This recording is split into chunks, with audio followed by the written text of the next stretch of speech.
Ya hemos visto que según la teoría monetaria moderna, el dinero es una creación del Estado y que por eso mismo no necesita recaudar impuestos o endeudarse para financiar su gasto. De hecho, no puede recaudar nada hasta que haya creado el dinero y lo tenga la gente. Al no tener restricciones financieras, la capacidad política es muy amplia. Sin embargo, para que no haya confusiones, conviene dejar muy claro en qué condiciones esto es exactamente así y en cuáles no. Y ese es el propósito de este vídeo. Es importante que distingamos entre el emisor del dinero y los usuarios del mismo. El Estado que crea el dinero que se utiliza es el emisor, mientras que las familias y empresas que utilizamos dicho dinero somos los usuarios. Estos estados pueden gastar antes de recaudar. De hecho, ya sabemos que tienen que gastar antes porque si no ese dinero no existiría. Pero nosotros no podemos hacerlo porque no podemos crear dinero. Por eso tú y yo tenemos que obtener dinero antes de poder gastarlo. Pero esos estados no, porque crean el dinero que utiliza la gente de su territorio. Ejemplos de estados emisores son las autoridades sumerias que emitían la sila, Estados Unidos que emite dólares o Reino Unido que emite libras, pero hay muchos más. Sin embargo, aunque todas las familias y todas las empresas son usuarias del dinero, aunque los bancos juegan un papel especial como veremos más adelante, no todos los estados son emisores del dinero. Algunos son usuarios, utilizan un dinero que ellos no crean. Ya mencionamos algunos ejemplos en el anterior capítulo, como algunos países latinoamericanos como Ecuador, Panamá o El Salvador, que utilizan oficialmente dólares estadounidenses, o los microestados europeos, que utilizan euros, o el franco suizo en el caso de Liechtenstein. Pero hay más ejemplos, como los estados que pertenecen a una unión monetaria, como la eurozona en Europa o el área monetaria común en Sudáfrica. España, por ejemplo, es un estado pero utiliza una moneda que emite su unión monetaria, el euro. Namibia es otro estado,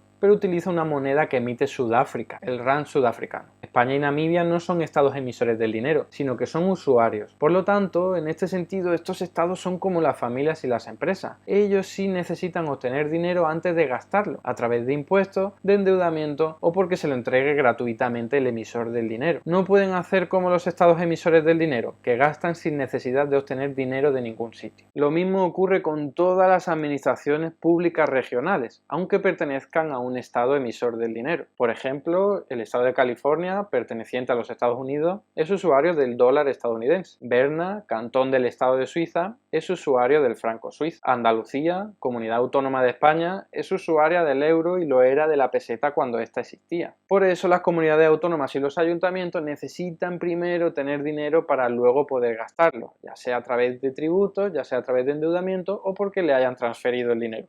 Por lo tanto, eso que vimos en el capítulo 4 de que los impuestos no financian el gasto público se aplica a los estados emisores del dinero, pero no a los estados usuarios del mismo o a las administraciones públicas regionales, que son también usuarias del dinero. Aunque no podemos olvidar que el dinero que utilizan estos estados usuarios y estas administraciones públicas usuarias proviene siempre de un estado emisor. Es importante tener en cuenta que estos estados emisores del dinero pueden transferirle gratuitamente o en condiciones muy ventajosas el dinero a esos estados usuarios o esas administraciones públicas regionales usuarias. En este caso, que ocurre bastante a menudo, tampoco estos estados o administraciones públicas necesitarían recaudar impuestos o endeudarse para financiar su gasto. Pues bien, ocurre que entre los estados emisores del dinero también hay diferencias importantes. Por un lado, tenemos a los que vinculan el valor de su moneda al valor de la moneda de otro estado, como hace Dinamarca, algunos países de los Balcanes, del Golfo Pérsico y del centro de África, que vinculan sus monedas a las del euro y del dólar. Esto implica límites a la hora de crear dinero, porque si crean más de la cuenta puede que su moneda baje de valor con respecto a la moneda de referencia, que es algo que quieren evitar. En consecuencia, estos estados no tienen soberanía monetaria plena, porque han vinculado el valor de su moneda al valor de una moneda que no controlan ni pueden crear a voluntad. Así que dependen de lo que hagan esos estados emisores de la moneda a la que se han vinculado. En este caso podrían verse obligados a financiar sus gastos a través de recaudación de impuestos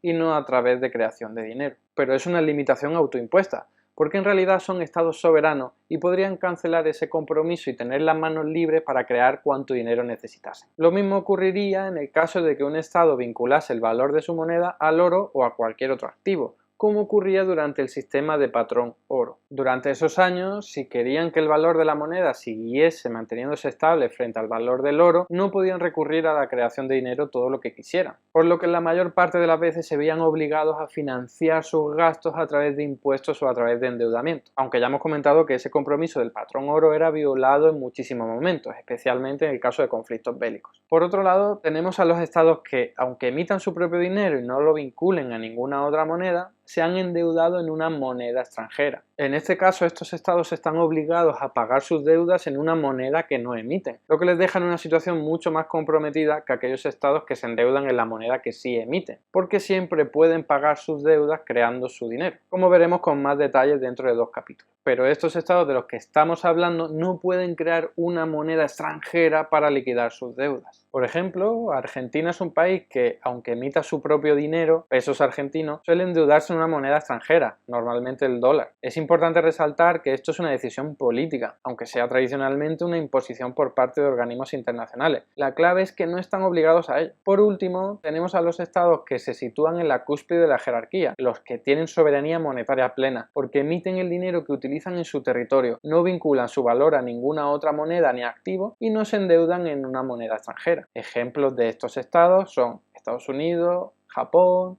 Suiza o Australia.